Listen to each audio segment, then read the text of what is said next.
Good morning, praise the lord, ઈશ્વરનો આભાર માનતા ફરીને એકવાર આવો આપણે આજના વચન દ્વારા આજના દિવસની શરૂઆત કરીએ. જ્ઞાન વડે ઘર બંધાય છે, બુદ્ધિ વડે તે સ્થિર થાય છે. નીતિવચનોનું પુસ્તક 24મો અધ્યાય 3જી કલમ. આજનો વિચાર: ખ્રિસ્તમાં અતિ પ્રિયવાલા મિત્રો, પ્રભુ ઈસુ ખ્રિસ્તના ગૌરવવંતના નામમાં આપ સર્વને સવારની પ્રેમભરી સલામ. ઘર, કુટુંબ, પરિવાર, લગ્ન જીવનની શ્રેણીને આગળ ધપાવતા આવો આગળ વધીએ અને એ જ વચનના અનુસંધાનમાં આપણે નવું વિચારીએ.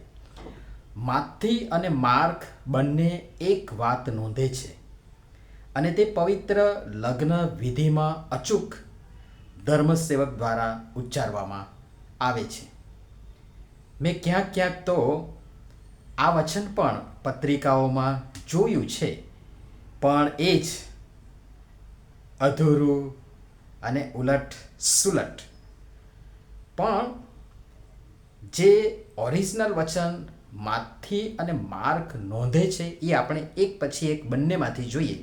તો પહેલાં માથી 19 અને 6 ત્યાં લખ્યું છે, માટે તેઓ હવેથી બે નથી પણ એક દેહ છે.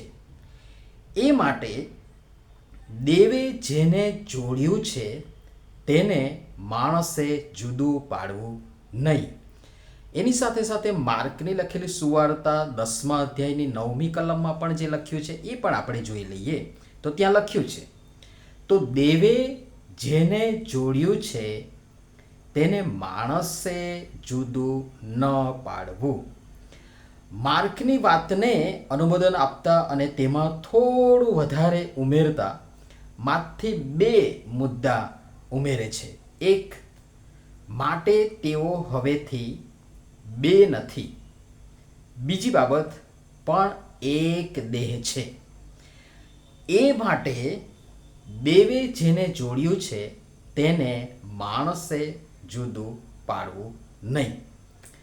પવિત્ર લગ્નવિધિ સંપન્ન થયા બાદ પુરુષ અને સ્ત્રી એકબીજાનો જમણો હાથ પકડે છે અને ધર્મસેવક ઉપસ્થિત મંડળી તથા તમામ લોકોની સમક્ષ તેઓ બંનેએ ઈશ્વર અને સભાજનોની સમક્ષ આપેલ વચનો, લીધેલ પ્રતિજ્ઞા, પરસ્પર હાથ મિલાવીને અને પ્રેમના પ્રતીક વીંટીની આપ-લે દ્વારા આપેલ તથા સ્વીકારેલ સંમતિના આધારે ઈશ્વર પિતા, ઈશ્વર પુત્ર, ઈશ્વર પવિત્ર આત્માના નામમાં તેઓને પતિ પત્ની થયેલા જાહેર કરી આ જાહેરાત કરે છે કે જેને ઈશ્વરે જોડ્યું છે તેને માણસે જુદું પાડવું નહીં.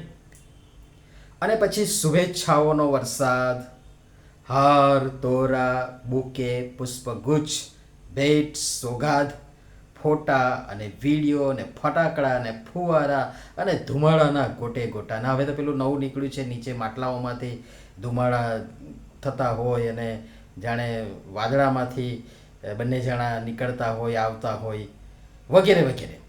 આ બધું કર્યા પછી પણ અને એમાં પણ પતિ પત્ની સાથે જોડાયેલા અકબંધ નથી રહેતા.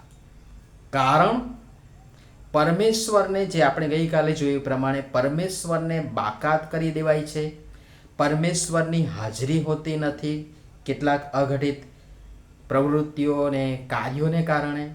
પરમેશ્વરને માટે તેમની અભાર સ્તુતિ, આરાધના, વચન, મનન, પ્રાર્થના, સંગત માટે સમય નથી. એકબીજા પ્રત્યે ગંભીર નથી. સંબંધ, પવિત્ર લગ્ન જીવન, સાથીદાર પ્રત્યે ગંભીર કે વફાદાર નથી. જગીક દુન્યવી બાબતોને પ્રાધાન્ય, આપેલ કે લીધેલ વચન સાથે કોઈ લેવા દેવા ન હોય તેમ યંત્રવત લેવાયેલ કે અપાયેલ વચન અથવા પ્રતિજ્ઞા. સમજણ, સહનશક્તિ, સ્વીકૃતિની ભાવના, લાગણી, પ્રેમ, સહાનુભૂતિ અને સમાનાભૂતિનો અનુભવનો અભાવ, પતિ પત્ની તરીકે પરસ્પરની જવાબદારી, ફરજ તથા કર્તવ્ય પ્રત્યેની ઉદાસીનતા કે બેદરકારી, સ્ત્રી પુરુષ વચ્ચેની અસમાનતાની વૃત્તિ કે ગેરસમજણ, પરમેશ્વરની બીક અને ભય તથા ઉપસ્થિતિના અનુભવનો અભાવ વગેરે કંઈ કેટલાય કારણો અને પરિબળો આપી શકું છું, પણ હાલ આટલું જ પૂરતું છે. વધુ આવતીકાલે જોવા માટે પ્રયાસ કરીશું. પ્રભુ આપણ સર્વને આ બધી બાબતો સમજવાના માટે સહાય તથા મદદ કરો. પ્રાર્થના કરીએ. પ્રેમાળ પિતા, લગ્ન જીવન, ઘર, કુટુંબ, પરિવાર, પવિત્ર લગ્ન વિધિ દ્વારા તમારી અને તમારા લોકોની ઉપસ્થિતિમાં સ્થપાય છે. પુરુષ અને સ્ત્રી એકબીજાને આપની સમક્ષ વચનોની આપલે કરી પ્રતિજ્ઞા લે છે. તે સમયની ગંભીરતા, નમ્રતા તેઓના જીવનમાં કાયમ રહે, જેથી દુષ્ટ વિવિધ હથકંડા અપનાવી વસ્તુ, વ્યક્તિ, બાબતોનો ઉપયોગ કરી, દુરુપયોગ કરી ઘર, કુટુંબ, પરિવાર તોડવાના પ્રયત્નો કરે છે. તેને તેઓ ખાળી શકે, ઓળખી શકે, સમજી શકે અને પોતાના લગ્ન જીવનને તમારા તરફથી મળતા જ્ઞાન તથા બુદ્ધિથી અતૂટ, સ્થિર, બંધાયેલ તથા મજબૂત રાખી શકે. કૃપા કરી સહાય તથા મદદ કરો. પ્રભુ ઈસુના નામમાં આમેન. ધન્યવાદ.